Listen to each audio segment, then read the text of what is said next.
Welcome back to Celebrity Radio. It's Alex Belfield talking to some of my favourite people and some of the world's biggest stars, and also some of the richest, most interesting and gorgeous and delicious people. Kirsty Bertarelli, how are you? Hello there. I'm very well, thank you. How are you? Well, I'm deeply unattractive. I'm ginger. My life couldn't be more miserable. I really, imagine yourself and then think of the absolute opposite. That's me. I don't believe that for a second. Sound fabulously attractive. Well, that's why I do radio, you see. No TV for me, far too deeply unattractive. Let's talk about you. We've got to get it out the way, your history. I mean, you shot to fame in '88 with Miss World, and of course, everybody fell in love with you. Not only did you have the looks, but a personality, and that's what Miss World's about, isn't it? You've got to have the whole package. Well, it's such a long time ago, but it was a great experience for somebody so young, and it put me on this sort of stepping stone to music. So it was a good experience. I guess with that competition, you have to have a talent, and that was your talent, was it, singing? Because I mean, I look back, you've been doing this a long while. Yes, yeah. In fact, I did sing at the talent show, and at the time, I did say, well, this is really what I wanted to do. And it was the start, because I went to London and I learned how to format songs, and then I wrote a lot of songs, and was really lucky enough to have William Orbit hear one of the songs, which was Black Coffee, and it went to #1. So it was very, very fortunate.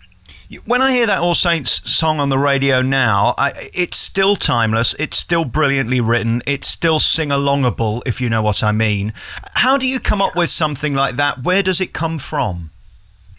It comes really from inside. You know, you have to be moved by something and just tap into your own raw emotion. And at the time, it was when I met my husband, so I suppose he was very inspiring. And I sing the words. It's almost like telling a story, but putting it into a song. I look at your life. You mentioned your husband. Of course, you are world renowned as one of the richest people in Britain. Your husband is a genius at business. You're stunningly attractive. I just wish I could be you for a moment. Your life is very blessed, isn't it? I do feel very fortunate. I've come from a lovely home, and I've got wonderful children around me. I think it's so important, family and friends, and I've always got music in the house, and I'm always writing and being creative, and I do feel quite blessed, really. I love that you still do this, because let's face it, it would be very easy for you to do nothing and sit by the swimming pool all day and just go on holiday to Barbados. You're still driven, aren't you? Yeah, I'm so driven. It's a passion that's never really gone away. I mean, it drives me, and I mean, even whether it's just at home, singing and making up lullabies for the kids, it gives me a lot of pleasure to writing this new album, Indigo Shores, and being able to perform and just convey my feelings through songs. It's a real roller coaster. It's interesting in life how we all have our own ambitions and our own reasons for getting out of bed in the morning, and I suspect for you to get another hit would be bigger or more important than any amount of money. I mean, you can't buy it, can you? It's something that you achieve through the public's demand. Yeah, it's you can't buy that at all. It's what's wonderful about it is just whether it's looking in your child's eyes, these beautiful green flecked amber eyes staring at you like, I don't know, like sunflowers, and just feeling inspired to write about something, and then it is, you feel at that moment as if this child is dancing around your heart, and when you write a song about it, and then somebody hears it and it touches them because maybe they feel the same way about their child, then you can't money can't buy that. It's just something very special. How do you become evolved enough to write these songs? It's something I'm studying at the moment, is how you become a better person, an introspective person, how you don't get dragged down by the nastiness and bitterness of life. You only have to watch the news or open the papers to be brought down by it. At what point did you become a person where you could sort of think outside the box? I think I'm just me, and I write about experiences and observations in life, and travels, and I've been lucky enough. One of the trips I went to recently was Indonesia, and it's just enjoying the moment. It was just such a mystical, magical place that I felt compelled to write about it. And sometimes there's sad things in life that also compel you to write. I listened to this new single, Disappeared, and there's such a beautiful tone that you've got, and it's a voice that needs to be heard live. I've been Googling you and looking at you on YouTube. You even do Black Coffee on there, and it's interesting, isn't it, the reaction you get from an audience. Is there some bigger power that you get from an audience, an energy you get from the audience that you can't get anywhere else? Absolutely. It really depends, but you obviously have this sort of nervous energy before you go on stage. Rightly so, because it's your whole self saying, don't do it, something could go wrong. But when you do, and you go with all of this passion, and you convey your thoughts and your feelings, and seeing in the audience eyes that they felt the same thing, it's an incredible impact to have. It really is.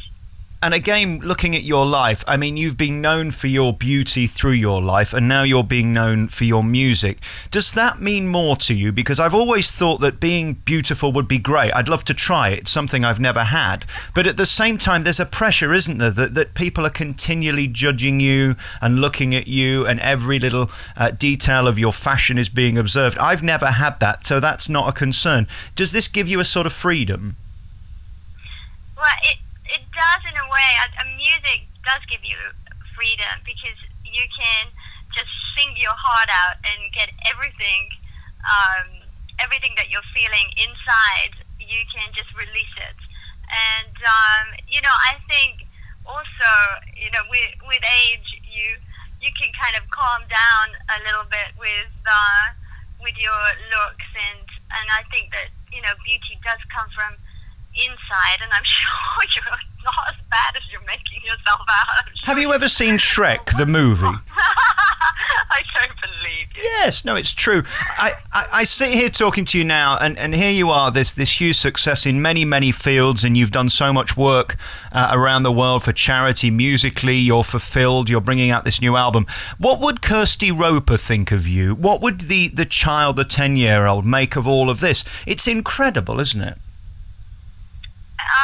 What a question. Yeah, I feel very close to that child, actually. I think, we always keep the same aspirations and goals and insecurities and everything that makes up our makeup. It's always inside of us, and I still think I have a bit of that sort of childlike quality that I hope never goes, actually.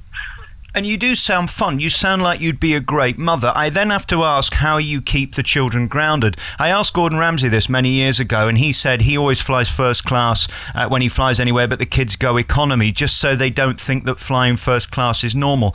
How do you make that amount of money that you have normal to your children? It's very difficult, and it's a battle that it's so important to teach your child. And I just I keep mine grounded because I am a Staffordshire lass, and I've had a great upbringing from my parents. My dad was always making sure that I'd work in the holidays. I'd go into the factory. I do the cooking. I get the kids in the kitchen. I teach them to be polite, to be kind, to just be aware of what's around them, and I think it's who we are that makes the children. And do they have to earn money if they make their bed? Do they get 10p? How does that work? Are we on bonuses? Yeah, they get in trouble if they don't clean, if they don't tidy their rooms. Do you know, I wish I could meet you somewhere, Kirsty, because it'd be so interesting as a deeply unattractive person to see what you'd make of me. I've always wondered what it is to have your eyes, and I think that when you've had such a life that you have, it sort of explains why you've got the show you have on stage. There's videos that people can find. If you Google Kirsty Bertarelli, you can see her there live on stage. Your life now, is it perfect? I mean, that's the thing that I want to get to after 15 minutes of talking to you. You have beauty, you have fame, you have money, you have the ability to release an album. People seem to want to hear it. You have children, you have health. I mean, it's almost the dream, isn't it? I think, I think I'm incredibly lucky, and I just think the one thing that's important is I think you must always strive in life for what you believe in, and always stay true to yourself. And beauty unfortunately kind of disappears quite quickly. Yeah, let's compare your beauty disappearing to my beauty disappearing. I think you'll find mine's going quicker than yours, love. I don't wish to be rude, you know what I'm saying?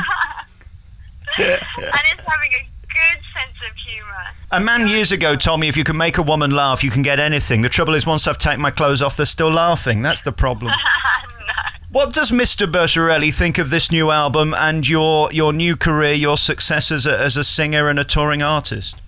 Well, he absolutely loves it because that's how he's always known me. I mean, from the first years we were together, I was writing songs and singing and had an album, and he's really my biggest fan. Every time I'm writing in my little office at home or in the car or wherever I can find a bit of peace away from the children, he'll come and listen, and I can tell immediately whether he likes it or not, and it's just great to have his support.